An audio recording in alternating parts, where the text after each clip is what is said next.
আল্লাহ নবী নামাজ হালতে ইমাম হাসান হোসেনকে কোলে করে নিয়ে হুজুর নামাজ পড়াচ্ছে। ইমাম হাসান হোসেনকে কোলে নিয়ে নামাজ পড়াচ্ছে, সবাই পিছনে নামাজ পড়তে দেখছে। আল্লাহ নবী রুকুতে গিয়েছে, হযরত ইমাম হাসান হোসেনকে পাশে দাঁড় করিয়ে রেখে আল্লাহ নবী রুকুতে গেলেন।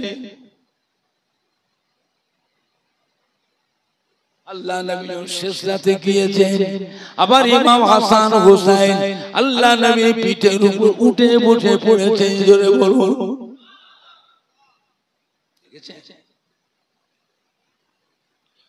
আল্লাহ নবী সিজদাতে মাথা তুললেন, ইমাম হাসান হোসেনকে আঁকড়ে ধরে সিজদাতে মাথা তুললেন। হুজুর বসে আছেন, তালবিয়া পড়তেন। ইমাম হাসান হোসেনকে দুই ভাই আল্লাহ নবী দুই নওয়াসাকে কোলে বসিয়ে রেখে আল্লাহ নবী তালবিয়া পড়তেন। জোরে বলুন সুবহানাল্লাহ। তাশাহুদ, তাশাহুদ।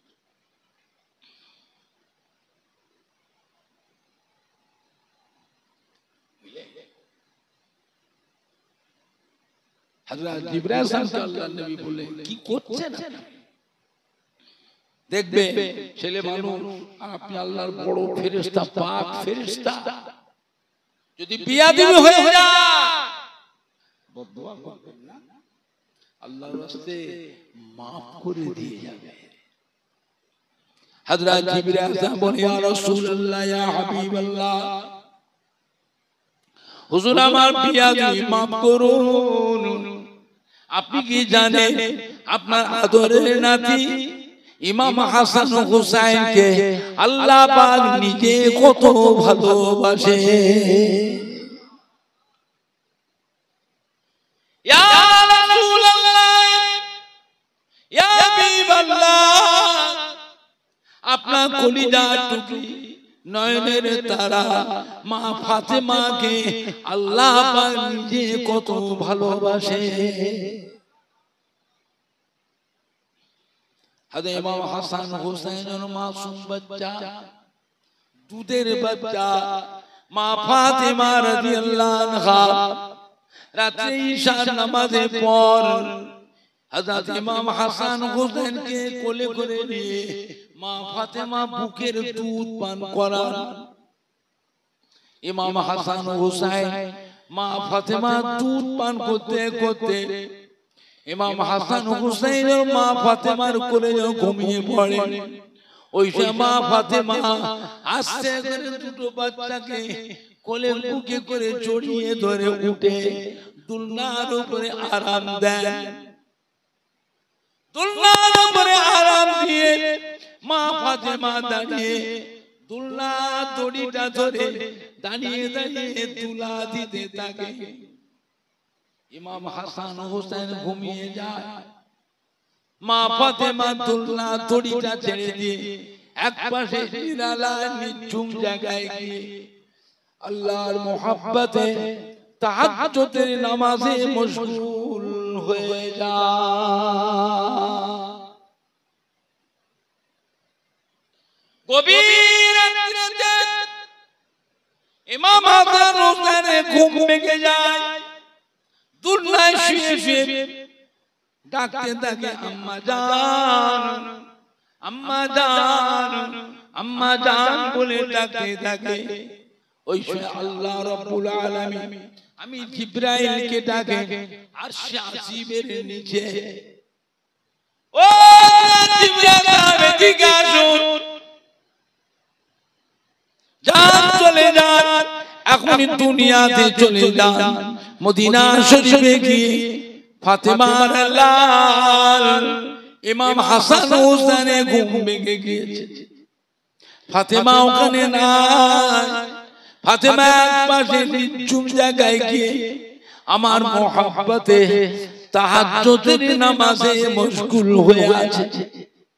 ও জিবরাইল আলাইহিস সালাম, আপনি যান ইমাম হাসান হোসেনকে সান্ত্বনা দেন গে যান।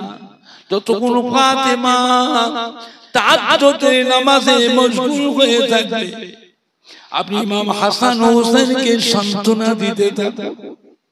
আমি জিবরাইল তৎক্ষণাৎ চলে আসি। মা ফাতেমার ঘরে যখন প্রবেশ করি, মা ফাতেমার মতন চেহারা ধরি, মা ফাতেমার মতন পোশাক পরি, মা ফাতেমার গলার আওয়াজ ধরে, সেই সময় আমি জিবরাইল ইমাম হাসান হুসাইনের দুলনা দড়িটা ধরে মা ফাতেমার মতো দাঁড়িয়ে দাঁড়িয়ে দুলা দিতে থাকি। জোরে বলেন না, জোরে বলেন না। আল্লাহ তোমাকে হুকুম হয় জিবরাইল, যতক্ষণ ফাতেমা আমার মুহাব্বতে তাহাজ্জুদের নামাজে মশগুল হয়ে থাকবে, আপনি ইমাম হাসান হুসাইনকে সান্ত্বনা দিতে থাকুন। ইমাম হাসান হুসাইনের কান্নার আওয়াজ যেন ফাতেমার কানে যেন না পৌঁছায়, ফাতেমার যেন তাহাজ্জুদের নামাজে ব্যাঘাত না হয়।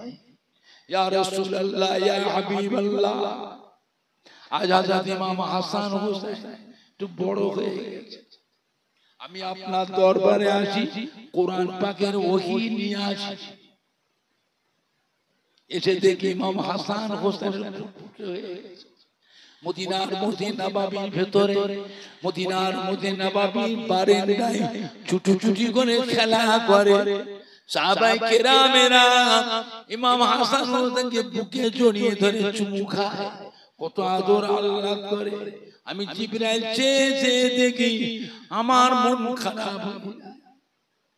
আমি জিবরাইল ইমাম হাসান হোসেনকে যখন ধরতে যায়, আমাকে দেখতে পেলে ছুটে ছুটে পালায়, আমার কাছে আসে। অথচ আমি ইমাম হাসান হোসেনের কত খেদমত করেছি। আমি জিবরাইল খুঁজে খুঁজে পাই না, ঘরের ভিতরে গিয়ে দেখি ইমাম হাসান হুসাইন মা ফাতেমার কোলে গিয়ে বসে আছে। আমি আল্লাহর বড় ফেরেশতা হওয়া সত্ত্বে ইমাম হাসান হুসাইনকে মা ফাতেমার কোল থেকে ছিনিয়ে নিতে পারি না। মন খারাপ হয়ে ফিরে চলে যায়।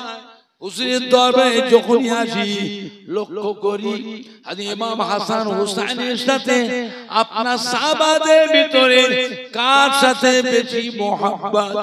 ঘুরে ঘুরে দেখলাম হযরত দেখিয়া কালবি সাহাবার সাথে বেশি মোহাব্বত। তাই আমি জিবরাইল আজ মদিনার মসজিদে নববী শরীফে দেখিয়া কালবি সাহাবার চেহারা ধরে মদিনার মসজিদে নববী শরীফে বসে আছি। এমন সময় হযরত ইমাম হাসান হুসাইন ঘুম থেকে উঠে আপনার হুজরা শরীফের দরওয়াজার পাশে দাঁড়িয়ে মদিনার মসজিদে নববীর ভিতরে ফিরে ফিরেছে যে দেখে আমি জিবরাইল আলাইহিস সালামকে দেখিয়া কলবি সাহাবা মনে করে মুচকে মুচকে হাসতে লেগেছে। মদিনার মসজিদে নববীর ভিতরে সাহাবাদের পাশে পাশে ছুটে ছুটে হাসতে হাসতে এসে আমি জিবরাইল আমাকে দেখিয়া কলবি সাহাবা মনে করে কোলের উপর উঠে বসে পড়েছে। ইয়া রাসূলুল্লাহ, ইয়া হাবিবাল্লাহ, আমি জিবরাইল বড় আনন্দিত হয়েছি, বড় খুশি হয়েছি। তাই ইমাম হাসান হুসাইনকে কোলে বসাতে পেরে আমার নিজের জীবনটা বড় ধন্য মনে করছি। তাই ইমাম হাসান হুসাইন গলাটা জড়িয়ে ধরে ঠোঁটে মুখে চুমাকে আমি জিবরাইল আমার মনের সব স্বাদটাকে মিটিয়ে নিচ্ছি। জোরে বলুন, জোরে হবে না, জোরে হবে না, নারে দেখবে, নারে দেখবে। ইয়া রাসূলুল্লাহ, ইয়া হাবিবাল্লাহ, আমি জিবরাইল যদি জানতাম বেহেশতে থেকে ইমাম হাসান হুসাইনের জন্য মিঠাই খাবার নিয়ে আসতাম। জোরে বলুন। আপনি কি জানেন আল্লাহ রাব্বুল আলামিন ইমাম হাসান হুসাইনকে কত ভালোবাসে। আল হাসান ওয়াল হুসাইন সাইয়্যিদুশ শাবাবে আহলিল জান্নাহ। বেহেশতের কিয়ামতের কঠিন বিচারের পর কোটি কোটি কোটি কোটি নওজওয়ানেরা আল্লাহ বেহেশতে যাবে। আল্লাহ রাব্বুল আলামিন আমার আদরের নওয়াসা ইমাম হাসান হোসেনের দুই ভাইকে तमाम বেহেশতি নওজওয়ানদের জন্য বেহেশতের সরদার করে দিয়েছে। জোরে বলো। কাল কিয়ামতের বিচারের পর কোটি কোটি কোটি কোটি মহিলারা আল্লাহ বেহেশতে যাবে। আল ফাতিমা তো সাইয়্যিদাতুন নিসায়ে আহলিল জান্নাহ। আমার মা ফাতিমা নয়নের তারা কলিজা টুকরি মা ফাতিমাকে আল্লাহ পাক বেহেশতে কোটি কোটি কোটি কোটি মহিলাদের জন্য বেহেশতের রানী বেহেশতের সরদারিনী খাতুনে জান্নাত আল্লাহ করে দিয়েছে। জোরে বলো, আরো জোরে বলো সুবহানাল্লাহ। দুরূদ শরীফ আল্লাহুম্মা সাল্লি আলা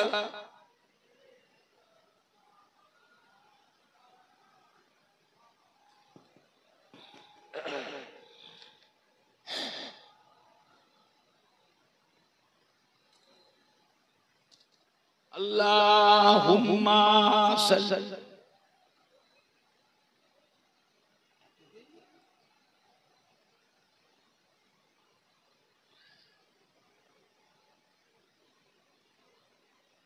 জোরে জোরে পড়েন না কালমা লা ইলাহা ইল্লাল্লাহ।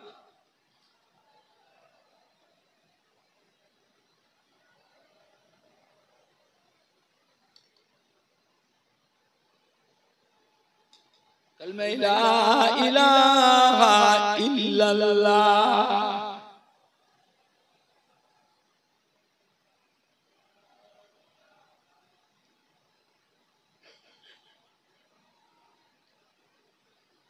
আল্লাহুম্মা সাল্লি আলা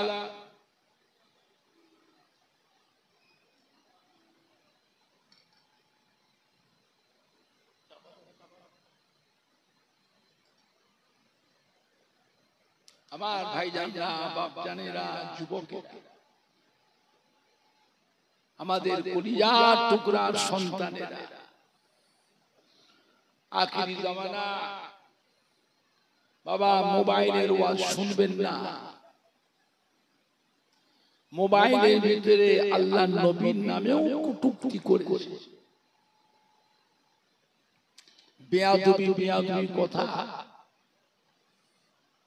মোবাইলের ভিতরে যে বক্তারা ওয়াজ করে এই বক্তাগুলো আহলে সুন্নাতুল জামাতের বক্তা নয়, এরা অন্য দলের বক্তা। নবীর নামের দরুদ পড়া বেদাত, নবীর নামে ইয়া নবী সালাম আলাইকা পড়া হলো শিরক। লা ইলাহা ইল্লাল্লাহ মুহাম্মাদুর রাসূলুল্লাহ একসাথে পড়াটা হলো শিরক। আযানে মুনাজাত নাই, নামাজে মুনাজাত নাই, জানাজার নামাজে দোয়া নাই, মুনাজাত নাই। কবর জিয়ারত কে বলে কবর পূজো, মাজার জিয়ারত করলে মাজার পূজো, পীরদের মাজার জিয়ারত কে পীর পূজো, পীর পূজো। জোরে বলুন না নাউজুবিল্লাহ। শবে বারাতের নামাজ নাই, রোজা নাই, শবে মেরাজের নামাজ নাই, রোজা নাই, লাইলাতুল আশুরা মুহররম মাসের নামাজ নাই, রোজা নাই, আখিরি চাঁদ সোমবার নামাজ নাই, রোজা নাই। শবে বারাতের রাতে গোসল করে সুন্দর সুন্দর জামা কাপড় পরে সুন্দর টুপি আতর খুশবু মেখে মসজিদে মসজিদে গিয়ে নামাজের জন্য ভিড় করার থেকে ওই সময়টায় বেশ্যাখানায় গেলে বেশ্যাখানায় গেলে আরো বেশি শান্তি পাওয়া যায়। জোরে বলে না নাউজুবিল্লাহ। নাউজুবিল্লাহটাও বেরোচ্ছে না। এইসব কথা মোবাইল, যারা মোবাইল দেখে কোরআন শরীফ মাথায় দিয়ে জিজ্ঞেস করে যে ওমর সিদ্দিকী ভাইজান যে কথাটা বললো এত জঘন্য খারাপ কথা সত্যি কি মোবাইলে আছে? এরা মুসলমান না কাফের? উপর দিয়ে কভারটা ঠিক রেখে দিয়েছে। কভার ঠিক বুঝতে পেরেছে? উপর দিয়ে কভার ঠিক রেখেছে। হাটে বাজারে ঘুরে দেখবেন সকালে হাটে বাজারে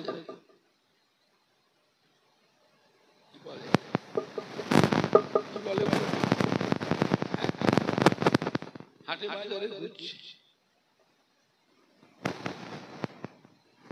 কি আকর্ষণ!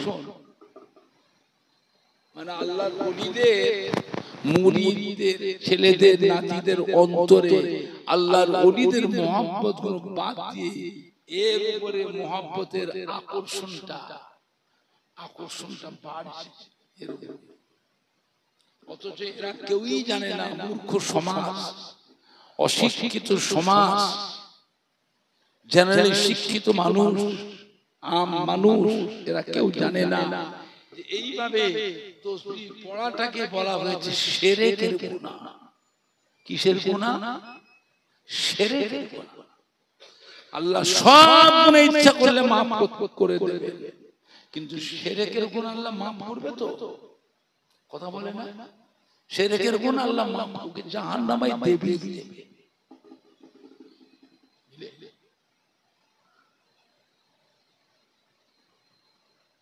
ফুরফুরা শরীফে দাদা হুজুর পীর কিবলা রাহমাতুল্লাহ কলিজার টুকরা 5 হুজুর কিবলা গণেরা জলসা মাহফিল করতে হযরত ছোট হুজুর পীর কিবলা রাহমাতুল্লাহ আলাইহি দেশ বিদেশে মাহফিল করতে গাড়ি করে যেতে। কোনদিন দেখেছিলেন আপনারা ছোট হুজুর পীর কিবলা যখন গাড়ি থেকে নামতে এখন মুরব্বিরা দেখেছিলেন? হুজুরের হাতে ছিল এরকম তাসবিহ পড়তে পড়তে নাম দেখেছিলেন? তাহলে এনারা তাসবিহ পড়েন না, তাসবিহ পড়তো না। এটা থাকার কথা কোথায়?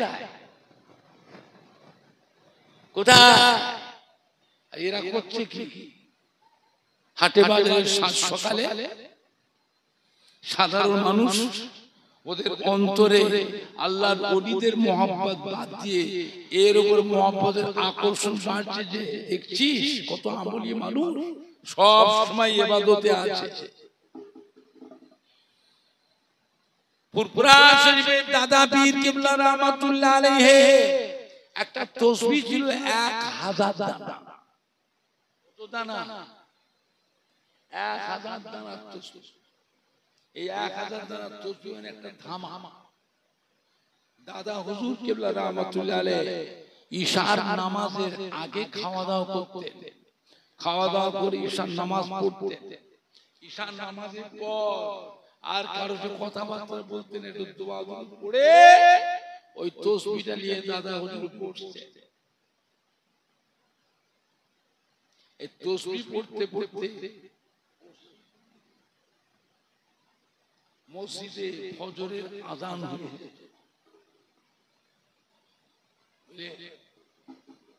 দাদা হুজুর কিবলার ইন্তেকালের আগে দাদা হুজুর ওই 1000 দানা তাসবিহটা কাকে দিয়েছিলেন?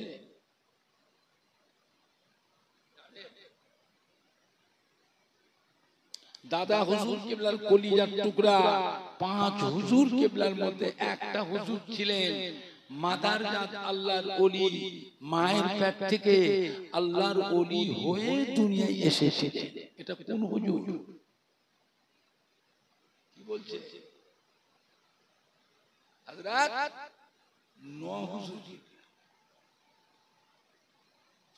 হযরত নূহ হুজুর কিবলা কোন জালসা মাহফিলে যেতেন না, কোন মুরিদদের গ্রামে যেতেন না, জালসা মাহফিল। দাদা হুজুর কিবলা ওই তাসবিহটা দিয়েছিলেন নূহ হুজুরকে। নোয়া হুজুর পীর কিবলা রহমাতুল্লাহ আলাইহি দাদা হুজুর কিবলা নিয়মে ঈশান নামাজের আগে খাওয়া দাওয়া করতে, খাওয়া দাওয়া করে ঈশান নামাজ পড়তে, ঈশান নামাজ পড়ে আর কারোর সাথে কথাবার্তা বলতেন না, একটু দোয়া পড়ে ওই তাসবিহটা নিয়ে বসতেন। এই তাসবিহ পড়তে পড়তে মসজিদে ফজরের আযান, ফজরের নামাজের পর হযরত নোয়া হুজুর পীর কিবলা রহমাতুল্লাহ আলাইহি দুটো হাত তুলে মুনাজাত করতে, চোখের পানি ছেড়ে কেঁদে কেঁদে দোয়া করতে। ও মাইজানেরা, মদিনা রওজা মোবারক থেকে আমার আপনার নবী নূর নবী হায়াতুন নবী এসে হযরত নোয়া হুজুর পীর কিবলা পাশে দাঁড়িয়ে মুনাজাতে শামিল হতেন। জোরে বলুন, জোরে হবে না? আল্লাহ নবীর ডাক দিয়ে বাবা নাজমুস সাদাত, নোয়া হুজুর কিবলার নাম হযরত নাজমুস সাদাত। ও বাবা নাজমুস সাদাত মুনাজাত শেষ করেন, বাবা আপনার দোয়া আল্লাহ পাকের দরবারে কবুল হয়ে গিয়েছে। ও বাবা নাজমুস সাদাত, আপনার দোয়াকে আল্লাহ কবুল করে আমার গুনাহগার উম্মতির জীবনের গুনাহকে maaf করে দিয়ে, কবরের আযাবকে maaf করে দিয়ে আল্লাহ পাক রব্বুল আলামিন দয়াময় দয়া করে আমার উম্মতি কবরখানা নূরুন আলা নূর করে দিয়েছে। ও বাবা নাজমুস সাদাত, আপনার মতো উম্মতকে আমি রাসূলুল্লাহ সাল্লাল্লাহু আলাইহি ওয়াসাল্লাম ভালোবাসি। কে ভালোবাসলো না বাসলো, কে আল্লাহর নবীর কাছে গেল না গেল, আল্লাহর নবী ওলিদের বয়ে গেল, যাকে আল্লাহ আল্লাহর রাসূল ভালোবাসে তার থেকে বড় ভাগ্যবান আর কেউ হতে পারে? আপনি জানেন আল্লাহর নবী নিজে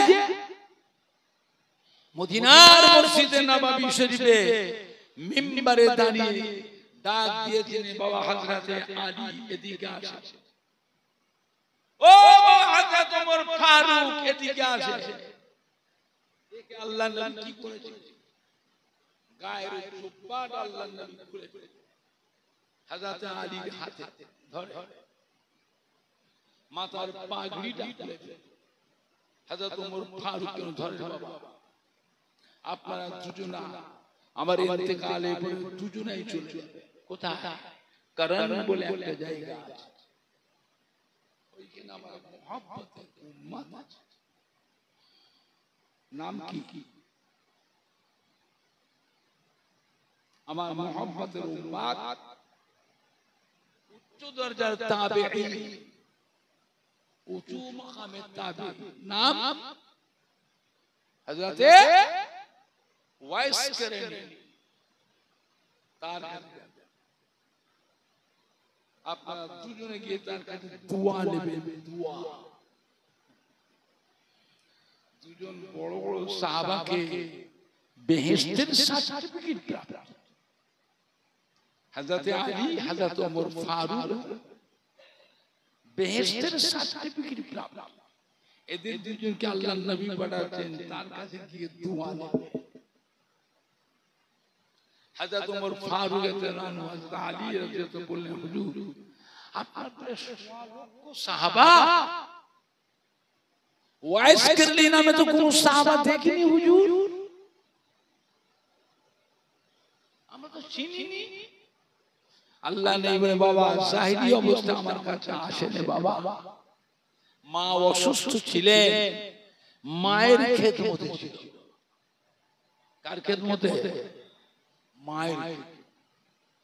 বাবা আপনার যাবে চিনব কি? আল্লাহ রাসূল বলে, বাবা তার শরীরে কুষ্ঠ রোগের দাগ আছে, গোটা শরীরটাই কুষ্ঠ রোগ। 1 তারিখে রাত্রে এত যন্ত্রণা, কষ্ট, কান্নাকাটি আল্লাহ পাক আমাকে জানিয়েছে, আমি রাসূলুল্লাহ তার জন্য দোয়া করেছিলাম। আল্লাহ পাক আমার ওয়াইস প্রাণীর কুষ্ঠ রোগ আল্লাহ ভালো করে দেয়, শরীরের দাগগুলো সব মুছে দেয়, কিন্তু হাতের দাগটা যেন থাকে, দুটো হাতে দাগ যেন থাকে, দাগটা মুছে না যায়, অসুখ ভালো হয়ে দাগটা যেন থাকে। যে দেখবেন হাতে কুষ্ঠ রোগের দাগ আছে, আমি রাসূলুল্লাহ সাল্লাল্লাহু আলাইহি সালাম বলবেন, আমার ওয়াইস কে বলবেন আল্লাহ রাসূল আপনাকে সালাম দিয়েছেন, আল্লাহ রাসূল ইন্তেকাল হওয়ার আগে আল্লাহ নবীর গায়ের জুব্বাটা মাথার পাগড়িটা আপনাকে দিয়েছেন, আজ থেকে আমার ওয়াইস যেন আমার জুব্বাটা পরিধান করে আমার পাগড়িটা মাথায় বেঁধে আমার ওয়াইস যেন আমার গুনাহগার উম্মত উম্মতির আল্লাহ পাকের দরবারে দোয়া করে, আমার ওয়াইস কেরানির দোয়া আল্লাহ পাকের দরবারে কবুল হয়ে যায়। যদি হবে না, আমার নবী পাক নিজে উম্মতের জন্য দোয়া করতেন না করতেন? তাও জানেন নবী নিজে কেঁদে কেঁদে দোয়া করতেন না করতেন? কাদের জন্য? ওলি আল্লাহদের জন্য কাঁদতেন, আলেম মাওলানাদের জন্য নবী কেঁদে কেঁদে দোয়া করতেন।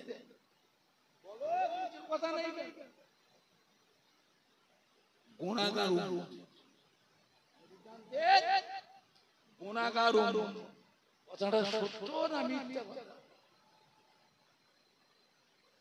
আপনি বলেন, আপনি গুনাহগার উম্মত, আপনার অন্তরে মহব্বত থাকার কথা কার, আর রেখেছেন কার মহব্বত? কার দিকে আপনার অন্তরে থাকবে তো আল্লাহ আল্লাহ রাসূল। দুনিয়াদারি করতে কারবার আছে, ব্যবসা আছে, কারখানা আছে, দোকান আছে, গেরি আছে, কাঁটা আছে, আড়ত আছে, ভাটা আছে, গাড়ি চালা, ব্যবসা করেন, দোকানদারি করেন, ফেরি করেন, লেবারের কাজ করে, দুনিয়াদারি করে, ছেলে মেয়ে আছে, বউ আছে, সন্তান আছে, বাপ মা আছে, হ্যাঁ দুনিয়াদারি করছে, মনটা অন্তরটা কাকে থাকার কথা রেখেছেন, অন্তর কাকে বলে কিয়ামতে বিপদে পড়বেন বলে। নবী হচ্ছেন আমাদের ঈমানের সম্পদ। আমাদের কি সম্পদ? ঈমানের সম্পদ। জানার নাম ঈমান নয়, করার নাম ঈমান নয়, নবীকে মানার নাম হলো ঈমান।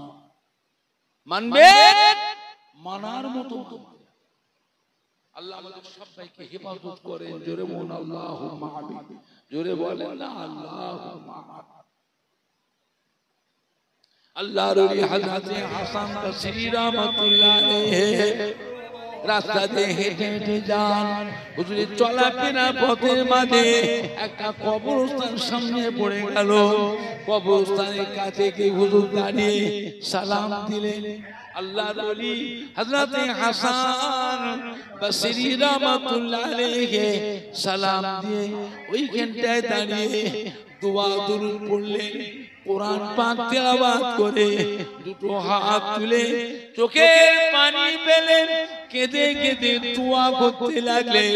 নেকিটা সওয়াবটা নিয়ে মুর্দাদের মুখে মুখে, মুর্দাদের মুখে মুখে, রুখে রুখে সব সারি করলেন, মুনাজাতটা শেষ করলেন। আল্লাহর ওলি হযরত হাসান বসরি রাহমাতুল্লাহ আলাইহি মুনাজাত শেষ করে কাশফুল কবুরের দোয়াটা পড়লেন। কাশফুল কবুর বলে একটি দোয়া আছে ইলমে তাসাউফের ভিতরে, ইলমে মারিফাতের কিতাবের ভিতরে কাশফুল কবুর বলে একটি দোয়া আছে। ওই দোয়াটা হুজুর তেলাওয়াত করলেন। তেলাওয়াত করার সাথে সাথে সমস্ত কবরবাসীদের সঙ্গে হুজুরের সাথে সাক্ষাৎ নসিব হয়ে যায়। ও সমস্ত কবরবাসীরা রুহানি হালতে আল্লাহর ওলি হযরত হাসান বসরি রাহমাতুল্লাহকে সালাম দিলেন। আল্লাহর ওলি হযরত হাসান বসরি রাহমাতুল্লাহ সালামের উত্তর দিয়ে হুজুর জিজ্ঞাসা করেছিলেন, ও কবরবাসী ভাইরা, ও কবরবাসী বাবাজিরা, ও কবরবাসী মহিলারা, ও কবরবাসী মা বোনেরা, কবরে কি হালতে আছেন বাবা? কবরে কেমন আছেন বাবা? কবরের জিন্দেগিটা কেমন ভাবে কাটছে বাবা? আমাকে একটু শোনাও বাবা, আমাকে একটু বলো বাবা। আমি আমার কবরের চিন্তায়, আমি আমার কবরের চিন্তায় বড় চিন্তিত হয়ে আছি, আমাকে একটু শোনাও বাবা। সমস্ত কবরবাসীরা উত্তর দিয়েছিলেন, ও আল্লাহর ওলি, ও হযরত হাসান বসরি রাহমাতুল্লাহ আলাইহি, হুজুর আপনি কবরস্থানের কাছে এসেছেন, এই কবরস্থানের ভিতরে ৭০,০০০ মুর্দার কবর আছে। আপনি দোয়া করেছেন, আপনার দোয়াকে আল্লাহ কবুল করেলে ৭০,০০০ কবরবাসী জীবনের গুনাহকে আল্লাহ মাফ করে দিয়ে, কবরের আযাবকে মাফ করে দিয়ে আমাদের কবরগুলো আল্লাহ পাক দয়াময় দয়া করে নূরুন আলা নূর করে দিয়েছে। জোরে হবে না? জোরে হবে না?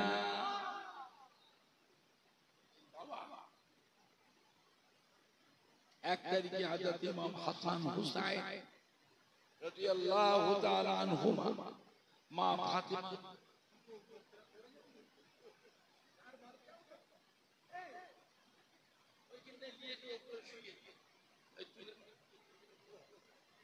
এই ধর লিয়া এইদিকে পিছন দিকে এখানে উপরে তোর ছেলে মানুষ, বাচ্চা মানুষ,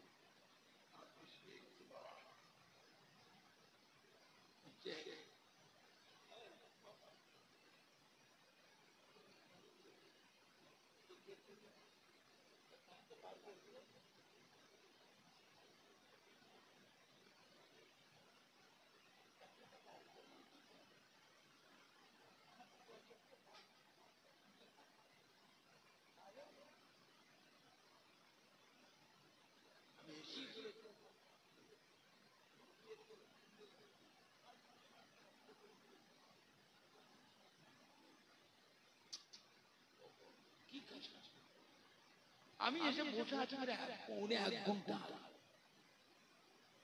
পৌনে ১ ঘন্টা আগে এসে বসে আছে আমার ভাই, আমার ভাতিজা ওয়াজ করছে, এই ওয়াজের ভিতরে পৌনে ১ ঘন্টা আগে এসে বসে আছে। যাই আমি জলসায় যাই, যাবেন না ওখানে মানা, মোবাইলে মানা করছিলাম যাবেন না, আর কিছুক্ষণ ওয়াজ করুন, ভালো ওয়াজ করছে তো, ভালো ওয়াজ করতে ছেলেরা শুনছে, যুবকরা আরেকটু হোক, আরেকটু হোক।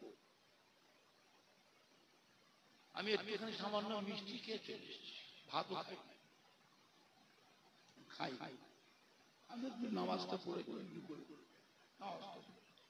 এবার নামাজের শেষে তাড়াতাড়ি চলে, তাড়াতাড়ি নেমে যাচ্ছে বক্তা, কেন নেমে যাচ্ছে? আমি তো আগে বলেছিলাম যাচ্ছি, তখন বলে যাবেন না, এখনো যে তাড়াতাড়ি চলে, মোটর সাইকেল নিয়ে তাড়াতাড়ি।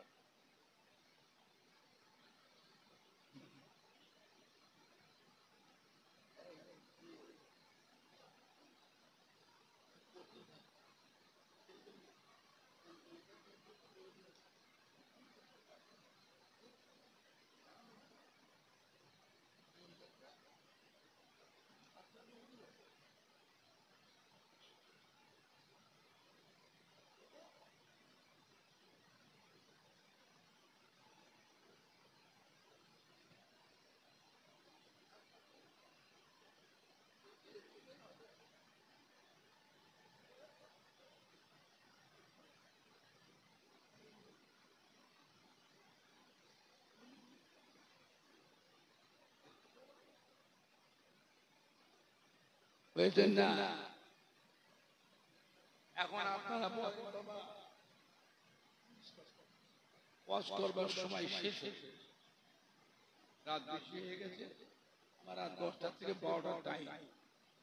এখন আপনারা বলেন আজকে যে মাহফিলটা হচ্ছে ফুলপুর উত্তরপাড়া, মাহফিলটা কেউ একলা করছে না, সবাই মিলে করছে।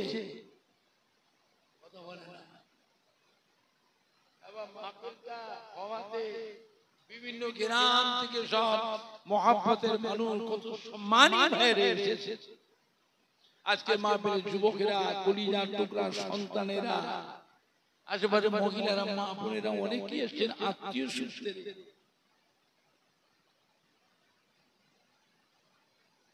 আজকে মাহফিলে ওলামায়ে কেরাম, হাফেজে কোরআন, মসজিদে ইমাম, আল্লাহর হাজী বান্দারা এসেছে।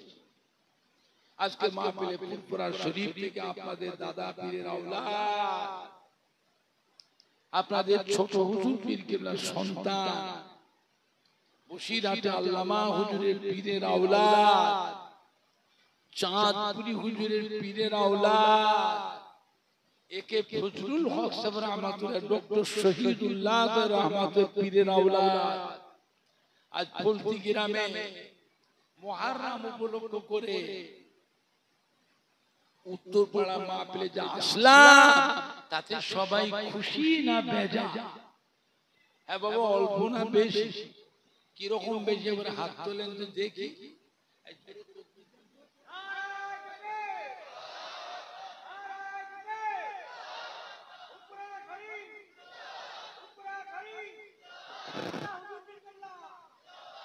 মুহররম উপলক্ষে বাৎসরিক ইসালে সওয়াব বলতে উত্তরপাড়া গ্রামবাসী গো, সম্মানীয় যুবকবৃন্দ, সম্মানীয় যুবকবৃন্দ, সম্মানীয় শ্রোতাবৃন্দ, সম্মানীয় কমিটি সাহেবান গো, সম্মানীয় উলামায়ে কেরাম গো, মহিলা গো, মহিলা গো, নারায়ে তাকবীর! মাশাআল্লাহ।